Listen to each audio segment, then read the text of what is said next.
I heard a strange sound coming from inside my closet, and at first I thought something impossible was hiding there waiting for me. It happened late at night after everyone in the house had already gone to sleep. The room felt darker than usual, and the silence somehow made everything feel worse. I was lying in bed scrolling through my phone when suddenly I heard movement from inside my closet. I froze immediately. At first I tried convincing myself it was nothing. Maybe clothes falling. Maybe old furniture making noise.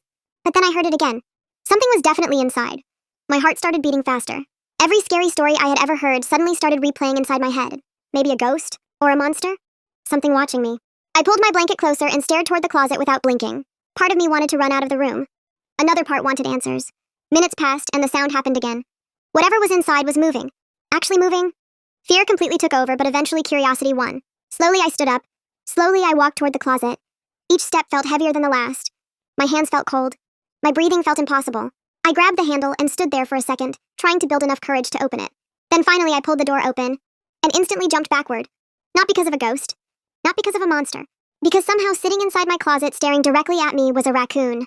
A very confused raccoon. We both froze looking at each other like neither of us understood how we ended up in this situation. Then suddenly it moved, and I screamed. The raccoon panicked too, and somehow started running around my room faster than I thought possible. I climbed onto my bed thinking that would somehow help. It did not help. The raccoon knocked over a chair, ran under my desk, then somehow climbed onto a shelf and stared directly at me like I was the strange one. A few seconds later, my parents ran into my room after hearing the noise. My father looked at me standing on the bed, then looked at the raccoon, then looked back at me. Nobody said anything for a second. Turns out earlier that night, someone accidentally left a window slightly open, and somehow the raccoon found its way inside the house. Then into my room, then somehow into my closet. I spent almost an hour preparing to survive something supernatural. Instead, I discovered a raccoon having an even worse night than I was. Now every time I hear strange sounds late at night, I still get nervous. But before assuming ghosts, I check for raccoons first.